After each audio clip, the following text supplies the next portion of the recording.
একটা ছোট্ট গ্রামে কিছু মানুষ বাস করতেন। গ্রামটি ছিল সবুজে ঘেরা, চারদিকে মাঠ, পুকুর আর কাঁচা রাস্তা। গ্রামের মানুষগুলো খুব সহজ সরল ও পরিশ্রমী ছিল। তারা সবাই মিলেমিশে থাকত এবং একে অন্যের সুখ দুঃখে পাশে দাঁড়াতো। একদিন সেই গ্রামে বড়সড় এক হাট বসে। হাটের দিন মানেই গ্রামে উৎসবের আমেজ। ভোর থেকেই মানুষজন হাটে জয় আসতে শুরু করে। কেউ সবজি বিক্রি করছে, কেউ চাল ডাল কিনছে, আবার কেউ গরু ছাগল কেনাবেচা করছে।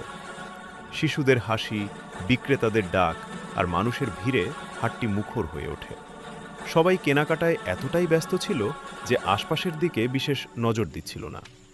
হাটটি ছিল গ্রামের পাশের জঙ্গলের কাছেই। সেই জঙ্গলেই বাস করত একটি বড়সড় ভয়ঙ্কর বাঘ।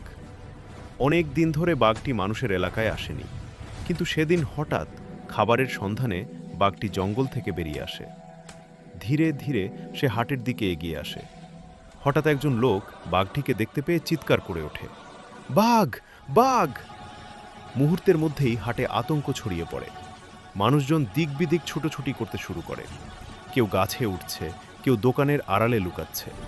শিশু ও বৃদ্ধদের বাঁচাতে গ্রামের সাহসী কয়েকজন যুবক এগিয়ে আসে। গ্রামের মুরব্বীদের বুদ্ধিতে সবাই একসঙ্গে ঢোল, কাঁসর আর হাঁড়ি বাজাতে শুরু করে। প্রচণ্ড শব্দে বাঘটি ভয় পেয়ে যায়। চারদিকের কোলাহলে সে দিশেহারা হয়ে আবার জঙ্গলের দিকেই দৌড়ে পালায়। বাঘ চলে যেতেই সবাই হাঁপ ছেড়ে বাঁচে। কেউ আহত হয়নি, এই ভেবে সবাই আল্লাহকে ধন্যবাদ জানায়।